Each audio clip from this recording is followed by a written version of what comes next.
Hola mis espíritus creativas. So today I am going to be doing a tutorial that has been a highly requested tutorial ever since September of last year when I first started sculpting my own frames. A few of you guys have been asking how I do this, so I wanted to make sure that I give you guys some tips so you guys can try it out because it's honestly so much fun. Before we get started though, I just wanted to give a little background on this piece. This piece is actually for La Bodega Gallery's show called Spirit Animals. As with anything, there's going to be an initial learning curve, but once you give it a couple of tries, I think you guys will do awesome. And also, if you happen to try any of these tips, be sure to hashtag shoemakerart because I just love seeing when people learn something from my channel. I think it's amazing. So the piece itself is based on the harpy eagle. The harpy eagle is the national bird of Panama, so it's very near and dear to my heart because my mother is Panamanian. So without further ado, let's get started on this tutorial. I wanted to start with the materials that you're going to want to use for this project.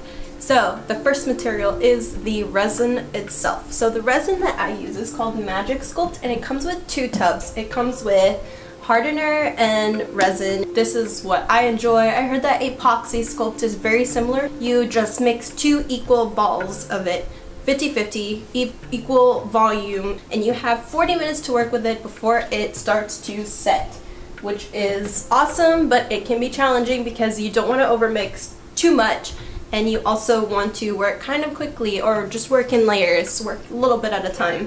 The next thing that you're going to want is a couple of different tools. So what I got is this thing called the Super Sculpey 5-way tool, and this has multiple attachments that you can use. A razor, this will help you cut the resin and be able to form those straight lines. You're going to need some water to work with. This will smooth out the dough. You want a surface to work on, so this could be a plastic surface. You can get aluminum foil, anything to protect your table. Another thing that you might want is a mold to create the indents of the piece. I will demonstrate in the video how I use them, but what I do is I take a frame that already exists and has like a little fancy ornate design, and I press my resin into it when it's wet, and then I let it dry until it creates like a little mold, and then you can use it to press on and indent further pieces. You're also going to need some frame paint and acrylics, and later on in the video I will show you exactly what kind of frame paint that I use. You're also going to need some hanging hardware and wire and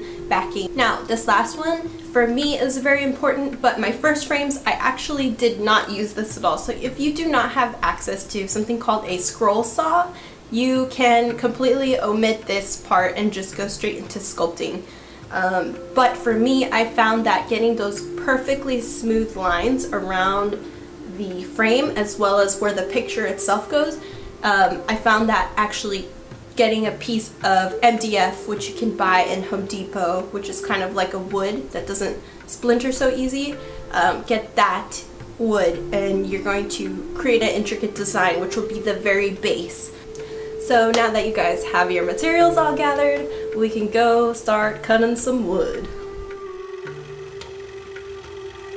So the very first thing that I'm doing is I am taking the template which I created on Photoshop. What I did was I made a frame mock-up on Photoshop using a couple of different inspiration pictures and used that as kind of a template and transferred this onto the wood. As you can see here, it's 4 separate parts. I have the 2 pillars as well as the top and the bottom of the frame. Then I am taking black gesso paint and I am just going to coat the back and the front with the gesso paint.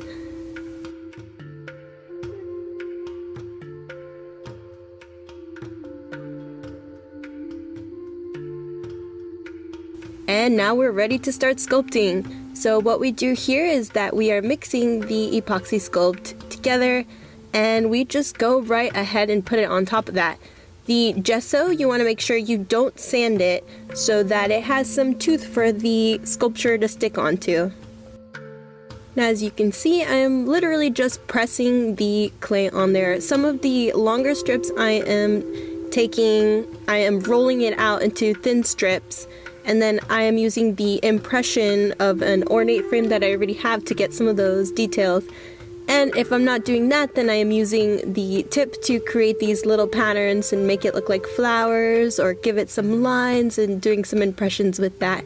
It's really just experimentation and having fun with it and playing around. As far as the heart, I did decide to do the whole thing over because I actually forgot to mix the hardener with it, so I had to do it over anyways. So what I did is I took it and did it piece by piece. So I did the aortas first, or like the circular parts, put those in the bottom, and then just imagine like it's a puzzle fitting together, and then doing each little piece because I only have 40 minutes and I want to make sure that I can work it as much as I can in those 40 minutes. So I do a little bit at a time.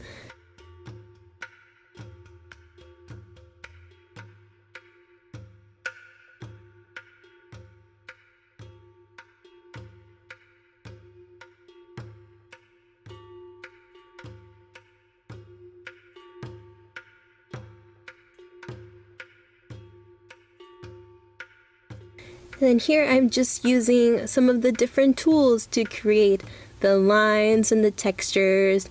I like to use the thin needlepoint tools to make little tiny veins. I like to use the bigger tools to make indents and make those shadows that cast and make it really look like a living heart. Now piece by piece I'm using the same kind of idea for the other pieces. I'm also taking inspiration from the Angkor Wat temple. I really wanted it to look like a old ancient ruin, so I looked at pictures of ancient ruins for both color inspiration as well as design inspiration.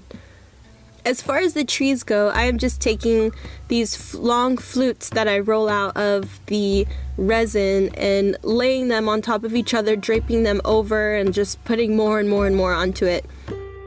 It's a very slow process, but slowly, little by little, it starts to look like what you want it to look like. I use little tiny pieces and tiny squares, and using the razor to kind of make them even more squared to make it look like it's kind of brick, and then using that needlepoint to create cracks in the brick, and using a napkin as well to give it some texture so that it's not perfectly smooth, and raising up certain parts of it. Again, it's very helpful to look at some sort of reference picture. You don't have to go exactly by it, but looking at a reference picture can really help you to get some design elements.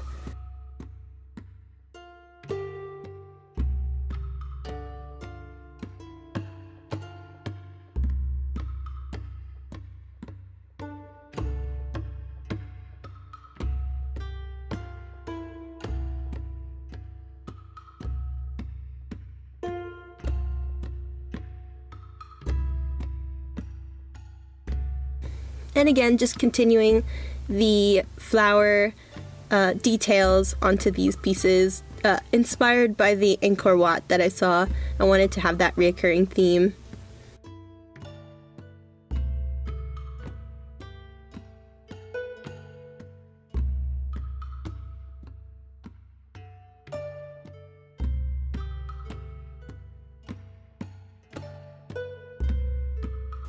The leaves, I just made a little heart shape, flattened it out, and then used a razor to cut out where the leaf edges would be, and then used my little needlepoint tool to create little indents so that it would look like a leaf. As far as sculpting the bird head, I started by making a little knob of resin and then letting it dry up, and then coming back to it, adding a little bit more, maybe doing the feathers, coming back, then doing the eyes, letting that dry up, then doing the beak, and just doing little by little so that I can really build a strong base for the piece. And I did that with a lot of the parts of this piece. I would let the tree detail dry up before I would add more tree detail, so as to not disturb that and allow it to dry nice and strong.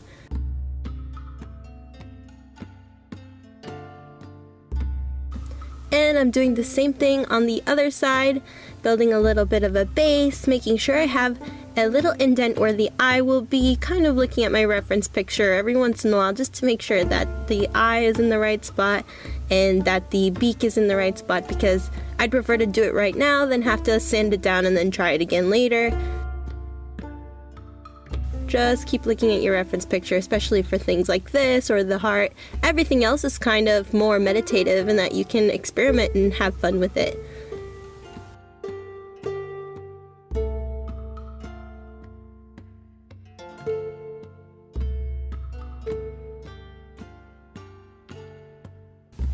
Then we are going to take black frame paint and we're going to coat the entire thing. You want to make sure you use frame paint so that it stays nice and sturdy and won't scratch off of the resin. Now here's the fun part, you get to use all kinds of frame colors that you'd like. I used a blue, I used red, I used gold, I used every color under the sun. I also used a charcoal or a matte gray color and coated everything because it was a little too intense for me. And then I went in with some green acrylic paint to make like these moss details. Then I wouldn't like it, I'd cover it again with the matte gray paint, kept experimenting, kept going back and trying new things, putting in more green. Then I made it to green, then I would add more charcoal and matte black, and just doing that over and over and over again until I finally get something that I'm happy with. Which took me a long time for this, and I was kind of worried for a little bit that I wouldn't get it to where it would look good with the painting, but eventually I did get it down. It just took a lot of patience to work on the frame painting. What really made everything look polished and beautiful was the antique wax. I used a brown antique wax and went over everything with my paintbrush and made sure it got into all the cracks and crevices, and this really gave it an old, very ancient ruin feel, which is what I was going for. And finally, it's all coming together. I'm just taking resin glue and putting it on the outsides of my painting. You want to make sure that you have a large border around your painting. I use tape, painter's tape, to kind of mark it off, and then attach that to that, then put in the backing and the D-rings and the wiring, which I did not record, but that's how I did it. And this is the final sculpture. The frame is now complete. You thought it would never be done, and here you are. And here is just a view of everything from top to bottom.